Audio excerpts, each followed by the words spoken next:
warm welcome, everybody. Thank you so much for tuning in and listening. My name is Kiera Louise Douglas, and I will be your host today here on Earth Heroes TV, a conscious media platform. And today we have a really blessed opportunity with Jane Hardwick Collings joining us to share her wisdom in spiritual shamanic womancrafting and women's rites of passage, and how we can reclaim our menarche, our childbirth experiences, menopause, death, and all of these rites of passage. So Jane is a postmenopausal grandmother. She is sharing workshops and teachings and trainings on how the wisdom of cycles and the practices of spiritual practice in menstruation with shamanic dimensions of pregnancy, birth, mothering, and menopause, and how we can reclaim these experiences to heal our rites of passage. She's also the creator of the School of Shamanic Womancraft and the Women's Mystery Schools, which is so exciting and really incredible.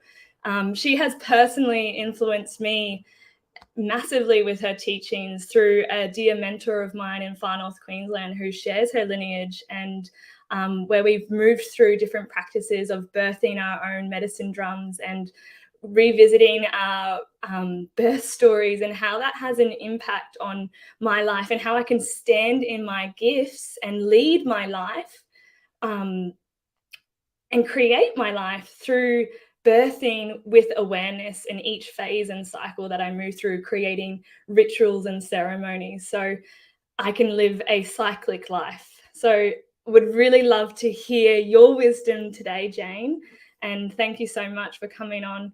For those that are new to this language, potentially, maybe you would like to share your story and what led you onto this spiritual shamanic womancrafting on your personal journey, and what that is.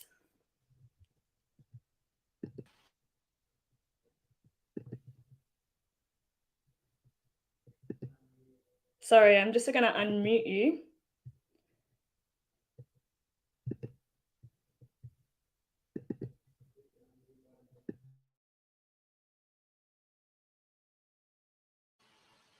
How's that? Okay, thank you so much, Kiera. It's an honor to be here on this wonderful program. And yeah, so what my work is all about is, as you mentioned, basically reclaiming our rites of passage so far and healing them, and then having conscious ones in the future. So spiritual shamanic womancraft began for me, I guess, in the stars before I was born, shall we say. But basically, the School of Shamanic Womancraft I started that when I was beginning my perimenopausal journey, which means the beginning of my perimenopausal journey. But I didn't know that at the time. So I think it's a very interesting thing to notice for me and for others, that my experience of creating the School of Shamanic Womancraft was the harvest of my life so far, because that's what happens at menopause. So, you know, contrary to popular opinion that menopause is the beginning of the end or something or other, it's actually the harvest. And my story shows exactly that. So how I began doing what I'm doing really did start from the beginning of me. But in the harvest phase here, seeing the culmination of my life thus far, what I did was I was a registered nurse, and then I was a registered midwife. And basically, when I was training to be a midwife, I had an awakening to the patriarchy, which I didn't even know was such a thing at the time when I was 25. But really what happened for me was I saw how women were being mistreated around a significant rite of passage of giving birth, and how wrong that was, because the women were coming away from their birth experiences in the main thinking they couldn't do it without specialist obstetricians, or they couldn't handle the pain without drugs, or all of the things that, you know, really are a modern way of looking at it. So basically what happened to me as a midwife is I left the system and became a home birth midwife for 30 years. And I learned so much there. I unlearned a lot as well. And I learned what normal actually means, as in I learned the new normal of a woman and how she gives birth in an undisturbed situation, like out of an institution. So birth led birth led me, my practice as a midwife led me into this work, and really began to uncover all the other things that are influencing somebody when they're giving birth. So I learned about the impact of a rite of passage and how that works, and we'll probably talk a bit more about that later, just skimming across the top now. The other thing I learned was the connection between the menstrual cycle and how we give birth. So I learned then actually about the menstrual cycle and all the cycles, which we might call the women's mysteries, which is basically what the School of Shamanic Womancraft is all about, which again is a lineage that I'm carrying, and that is the lineage of my teacher and mentor, Janine Pavati Baker. So Shamanic Womancraft is her lineage. So one of the things we have to do in the patriarchy as we dismantle it is to move from the cult of the expert, which is the one we live in now. So cult just means is just short for culture, right? So we live in the culture of the expert, which has us think that we need to access experts for information. Now, sometimes we do, but what that inadvertently does is discourage us from finding our inner knowing and the information we have within and around us in nature. So a big part of this lineage is dismantling the cult of the expert and reclaiming lineages. So information that's passed on from woman to woman, or man to man, or person to person, and generation to generation. A lot of the stuff that I'm talking about and teaching is nothing new, and it's ancient wisdom for modern time. And the experience women have in the programs that I offer is really a remembering. So remembering these things and then putting themselves back together with all the right information. Wow, there's so much wisdom that you're sharing here. And that's why I really love these inspiring conversations, is because we can sit together and share the wisdom so that we can pass it on in our experiences, but all those around us. And I feel so blessed and grateful for that. And you mentioned that your journey began premenopausal, where you were kind of in that harvest phase of like reflecting on all of your wisdom that you had learned in your own life experiences, through your birthing experiences, through grandparenting, and going through your rites of passages, and how that's had an impact on you. And this phase of life, of as the seasons that it aligns with, is the autumn of things coming to a lesser and slowing down. I know that you refer it to as a Marga phase, and in that phase, it's kind of like a new term in this society, where because our length of life is elongating, and there's a phase after a motherhood and before coming into our crone phase. So can you share a little bit more about that? Because I feel like there needs to be more information, because this is a really powerful time and phase in our lives that we can harness this energy in each phase and cycle as women. Absolutely. And you said it perfectly there. So there is a new season in our lives that comes after mother, when our fertility wanes, like when we can no longer conceive babies, and before crone, which is classically the winter of our cycle, right? So the crone is the wise old woman, and the mother is the fertile, full bloom flower, right? So there's something between summer and winter, and it's called autumn. So Marga is the term that I was taught by my teacher, Cedar Barstow, in America. And basically Marga, and there are many other words women use to describe this, but I'll explain the Marga. They used that term because that was the female derivative of the masculine term well known for that phase in a man's life, the midlife. He's called the Magus, Magus, and that actually means magician. So they decided to create the female version of that and call it Marga. So there are other names: witch, enchantress, sorceress, queen, harvest woman. So it's really about the autumn phase as opposed to the summer or the winter. And I think out of all the things that I've learned and taught and passed on, I feel like this awareness of this other season in our lives, this third of the four, has been possibly one of the most liberating pieces of information for women, because in our culture, menopause tends to herald the real endings in our lives. And actually, menopause happens at around 50. That's the average age of a natural menopause. There's other kinds of menopause, surgical, chemical, or premature, all of which are pretty rare, but can happen. So whenever that happens, that's the beginning, end of mother and beginning of Marga. So whenever it happens, it takes us into this whole other phase of our lives that we know well as autumn in the earth season. So it's the time to share our harvests. It's the time to do the things out in the community. Like there's some very interesting information that evolutionary biologists have found about menopause, because they asked the question, why would human women live beyond their fertile years? What could possibly be the use of them? Which, is a pretty foul question. But what they actually found, which is awesome and pure, wonderful evidence, is that there are 5 creatures on the planet that go through menopause. Only 5.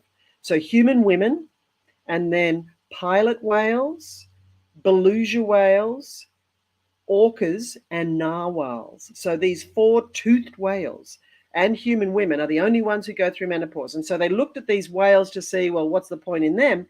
And what they found is that these whales, these grandmother post-reproductive whales, were the leaders of their pods. They were the bosses. And they, by their very being, ensured the survival of their sons and daughters and the thrival, if there's such a word, of their grandchildren. So I think there's a clue there for the role of the Marga, the postmenopausal woman, before crone. So crone could be 70 to 75 years old. So from, say, 50 to 75, the autumn season of our lives, our role is to share our harvest, what we've learned, and be leaders of our community. Imagine that. I can really see that and imagine that. I can see that really visually clear for me. I think it would be really powerful. And that's something that we definitely need to change in that. So with that change, how could we change the paradigm and the patterns that, like you were saying, in ancient times or times previous, we weren't honoring these phases and cycles, or this phase of life of the Marga and their wise wisdom that they can share to lead us as a collective. So what would the impact be if we reclaim these rites of passage of menopause and having this conscious impact of creating ceremony or spaces to allow these women to come into their leadership? Great question. Well, excuse me. So how to change a paradigm? I mean, that's the big question, right? So what we're doing here in changing a paradigm is dismantling the patriarchal culture. That's the paradigm we need to change. And the patriarchal culture is fixated on youth and beauty and growth and 24/7 availability and production and growth. Go, go, go, go, go. Now, we have learned, sadly but goodly, the effects of living like that. It's not sustainable. And here we are on the planet right now, reaping the effects of living like you can't rest, you can't stop, you got to grow, grow, grow, go, go, go. Like, it doesn't work, right? And here we are at the climate emergency, seeing the effects of that particular perspective and attitude and practice. So things have to change. And interestingly, as well as rites of passage, the menstrual cycle holds a huge clue here, because the clues for how to live an earth-honoring and sustainable life according to cycles, which is the way of nature, are hiding in plain view in the menstrual cycle. So that part of us that is tried to be hidden and people get grossed out about or whatever holds the clues for healing on the planet. I love that. But in terms of how to change the paradigm and help our postmenopausal women take their places of power within and out in their community, we have to understand how rites of passage work, and that one rite of passage leads to the next. So the other thing we have to really know is that menopause is not a medical problem. It's a natural process of fertility stopping and then moving into the second half of your life. You know, like we give it a bad rap and it's kind of being a bit invisible, but actually what's going on, you know, according to traditional Chinese medicine, they call menopause second spring. So that's a good reframe, okay? So in understanding how rites of passage work and how we can bring that to menopause, we need to catch up with ourselves. So as I said, one rite of passage leads to the next. So our first rite of passage is our birth, how we were born, and you explained how you'd learned to make a drum and be with your birth imprint, because how we're born creates our birth imprint, and that plays out all the time whenever we birth something or simply the creative process or anything with the process. And then our next rite of passage is our menarche, our initiation into womanhood, so our first period. And for boys, that's puberty. So at our menarche for girls, so what happens at a rite of passage, whatever happens, whatever's said or not said, whatever's done or not done, who's there, what they say, etc., and what's going on in your world around you, everything adds up to teach the person going through the rite of passage. So let's focus on menarche, to teach her how her culture values the next role she's going into, woman, and therefore how to behave to be accepted as a woman in the culture. So, you know, unless you've had a very evolved and conscious mother, you probably have had a very typical welcome to womanhood menarche experience of no big deal, like here's the pads, figure it out, don't let anybody know you're bleeding, keep it business as usual, don't show any weakness, and whatever you do, don't leak or you'll shame us all. So usually our menarche experience is an initiation into menstrual shame, and menstrual shame leads to body shame. Body shame leads to low self-esteem and all manner of negative wounded behaviors like self-harm, eating disorders, and risky and dangerous sexual decision-making. You know, our culture encourages us to reject our menstrual cycle. If we reject our menstrual cycle, we reject our body and we reject our compass, because the menstrual cycle is our compass. And if we reject our body, we reject ourselves, and then we're lost. So that's usually where women go to post-menarche. So many young girls get put on the pill for all kinds of reasons. And then so we learn that to be a woman is something to hide or contain or control or all of that. And then she who is initiated into womanhood at menarche, completely enculturated, which is just a nice way of saying brainwashed into how she's supposed to behave as a woman, she's the one that shows up to give birth, already knowing that she mustn't make a fuss, she must show no weakness or whatever the message was. And then how you give birth and everything that happens around the experience teaches you how your culture values mother, and therefore how you're supposed to behave to be accepted by the culture. So then all of this adds up to menopause, when women usually just arrive splat into menopause, not even knowing what's going to happen. So the way to heal menopause is to basically bring it out of the shadows and educate everybody, not just women, because everybody's mother or grandmother and sisters and wives and whoever are all going to go through menopause. It's not something that you can turn off or avoid. You have to go through it at some point. So everybody needs to understand what it's all about. So healing through education and honoring our rites of passage and reclaiming and healing the ones that we've already had, and then thinking ahead. So for those of you for whom menopause is approaching, then gather in a community and start to plan about how you're going to share your wisdom there and be welcomed by them into your autumn woman harvest queen new position. Yeah, that's awesome to hear. Gathering together in women is such a powerful way that we can continue to practice and change this paradigm for sure. And I really agree with what you're sharing and dismantling this patriarchal system, and with that coming into more harmony and balance and unity in our wholeness.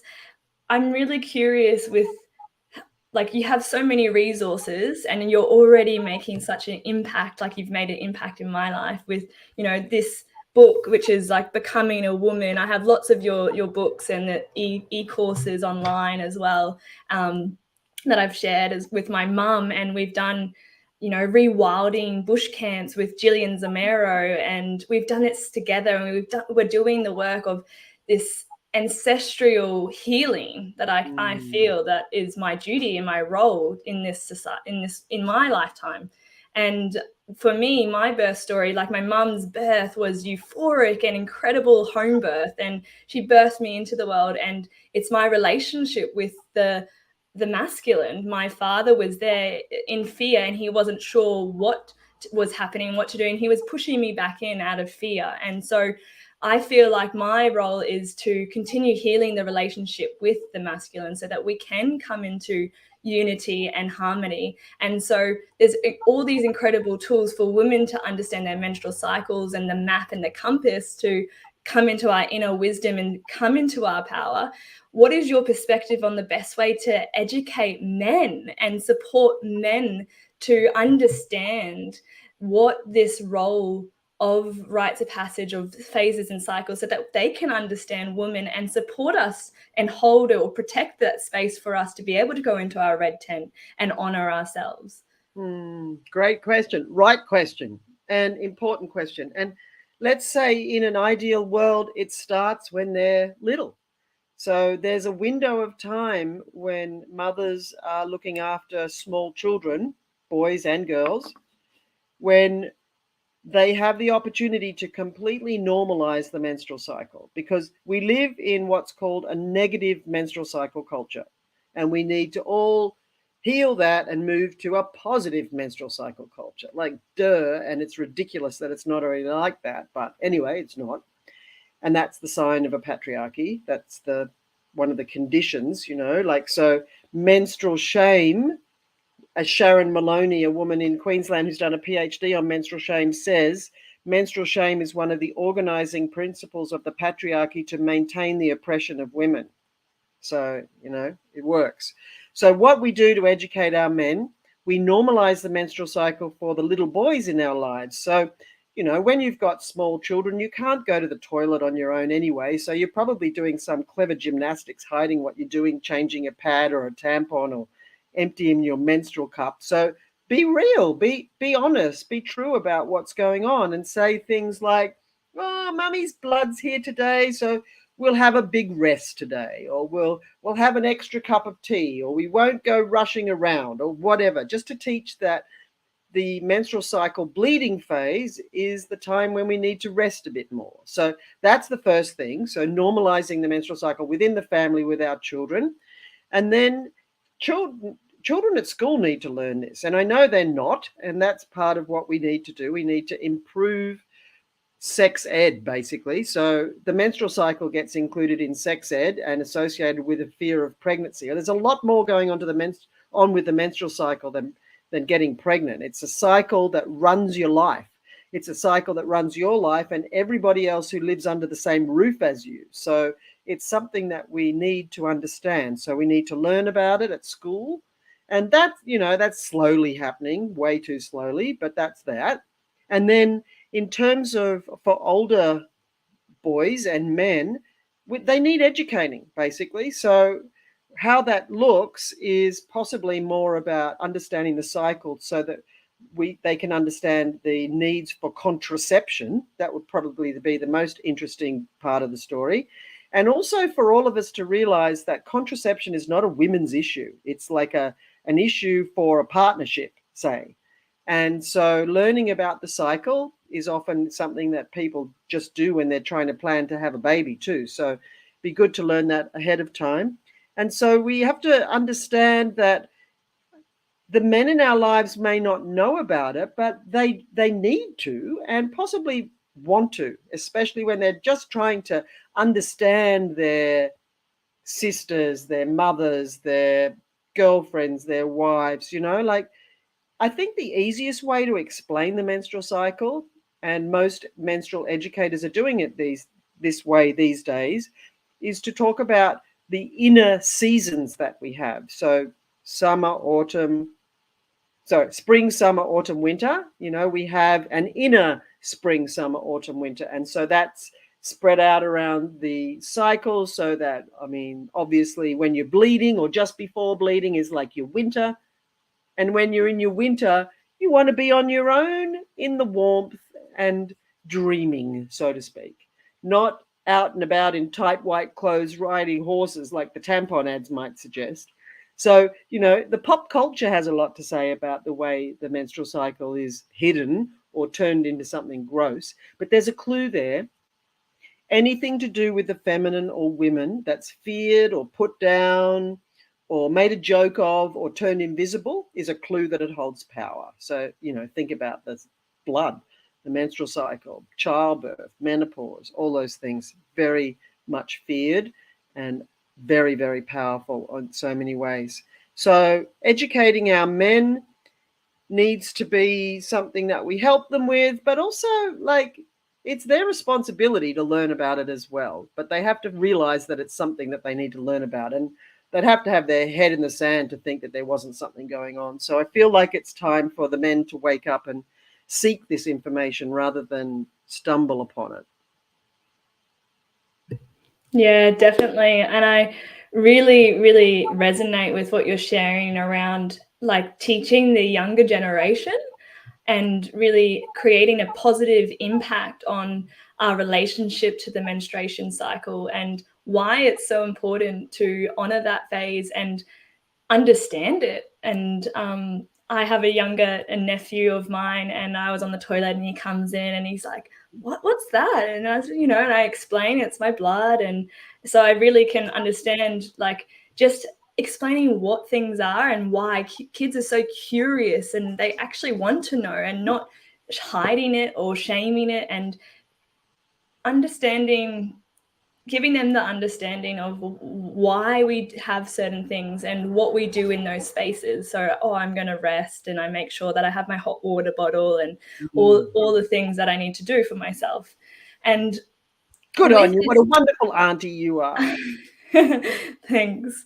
And with this conversation slowly coming to a close, I'm curious to know, with the younger generation, what your vision is for the future and the next generation, and what our world could look like if we really dream up what our visions are for a heaven on earth, or our ideal way of coming into unity and harmony with changing this paradigm.